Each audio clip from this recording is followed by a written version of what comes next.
Bueno, se conocieron hoy nuevos indicadores por parte del INEGI que, pues bueno, permiten pensar en una ligera mejoría para la economía en los próximos meses, pero bueno, todavía en un escenario de actividad bastante modesta. Se informó que para agosto se proyecta un crecimiento de 0.2% en el indicador oportuno de actividad económica. Y bueno, para comentar este tema está con nosotros Víctor Gómez Ayala, economista en jefe de Finamex Casa de Bolsa. Víctor, muy buenas tardes. ¿Qué tal, Rogelio? Muy buenas tardes. Un gusto saludarte a ti y a tu auditorio.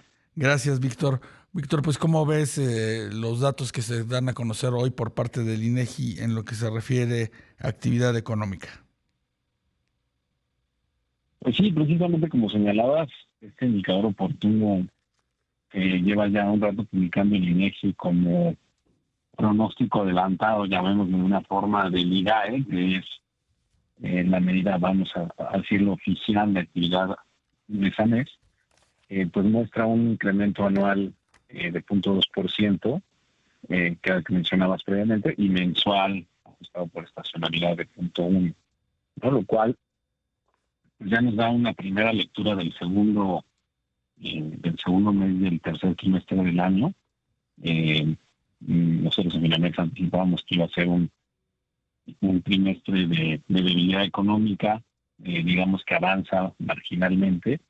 Sin embargo, hay que recordar que el IGAE en particular es un indicador que tiende a ser muy bueno en su segunda estimación, o tiende a ser más acertado en su segunda estimación, y esta, digamos, es la primera estimación para agosto. Entonces habrá que ver todavía cómo se revisa esta cifra con respecto a la segunda estimación que presente el INEGI el próximo mes. Claro. ¿Qué factores, Víctor, estarían de alguna manera empujando ligeramente a la economía en estas semanas? Pues sí, creo que hablas muy bien. También al mismo tiempo que Leoa se publicó el dato de ventas de la ANTAD, que también salió relativamente bien. Creo que ahí pues lo que nos muestra un poco es que la actividad del mercado interno mantiene cierta resiliencia.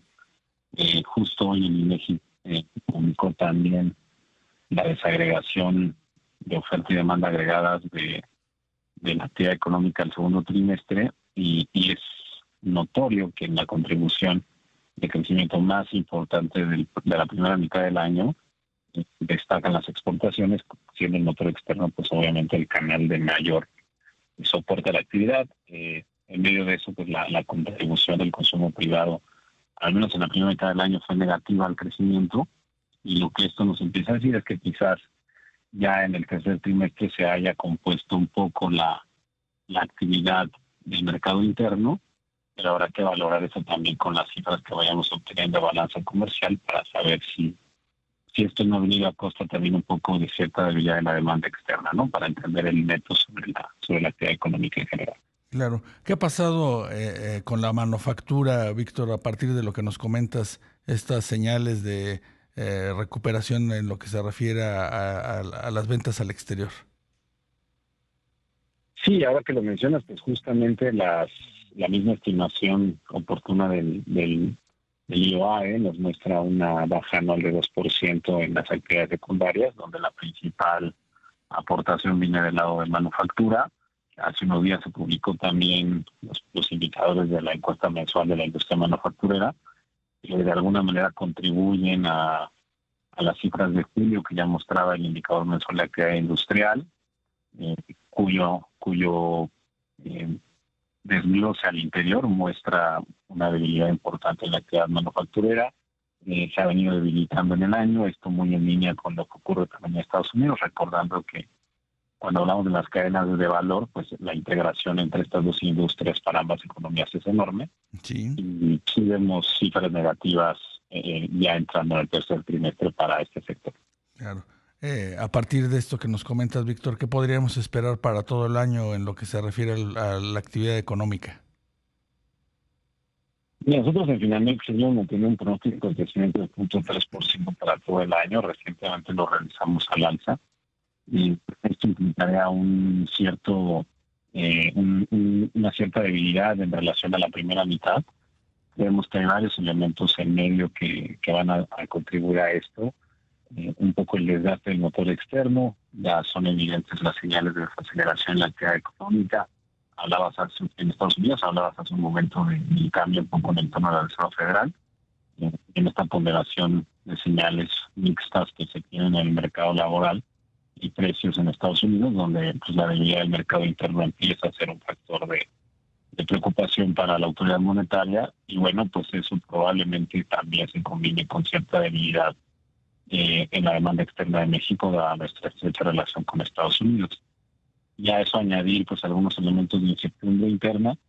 Lo hemos hablado poco con el ruido que ha generado pues la instalación de la nueva Suprema Corte, pero te diría que el simple hecho de tener que reemplazar a prácticamente la mitad del Poder Judicial en todo el país, más los poderes judiciales locales, pues sí va a tener un efecto pues, en el retraso de muchos procedimientos a nivel administrativo, y ese retraso en la resolución de muchos temas de carácter judicial hecho del país seguramente tendrá implicaciones en industrias que tienden a estar más cercanas a procesos de judicialización en el país.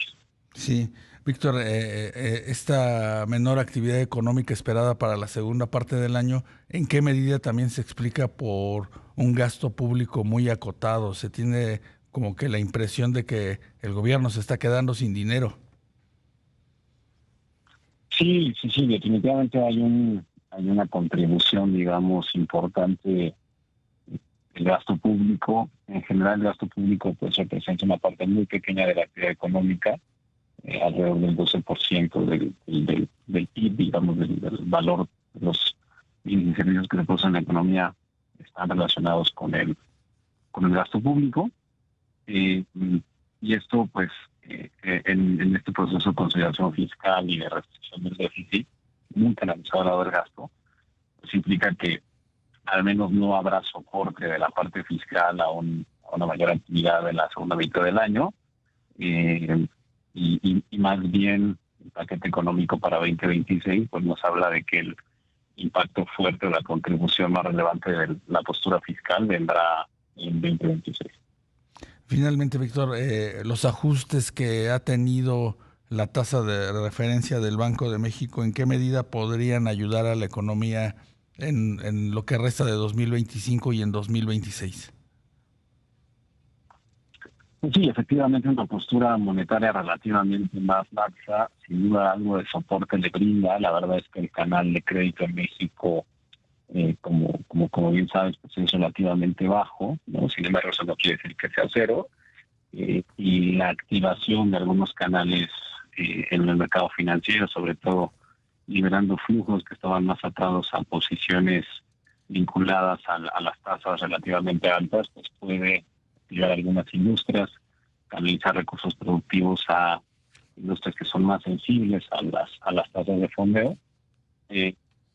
Sin embargo, pues la verdad es que apenas el Banco de México entrará en una discusión la próxima semana hacia su postura neutral o al rango neutral de su tasa real, con el valor de la tasa realizante. Entonces, digamos que se retira el grado de restricción, pero también es cierto que no estamos en un nivel en el que la postura monetaria por sí misma brinde un estímulo, sino más bien acercarnos a un nivel donde es neutral con relación al ciclo económico. Por supuesto. Pues bueno, pues vamos a estar atentos a los nuevos indicadores que proporciona el INEGI en lo que se refiere a actividad económica, a ver si se cumple esta expectativa de una economía más lenta en la segunda parte del año. Víctor Gómez Ayala, economista en jefe de Finamex Casa de Bolsa, gracias por acompañarnos esta tarde. Un placer, Rogelio, te mando un abrazo, un saludo a todo tu auditorio. Gracias, Víctor, buen fin de semana.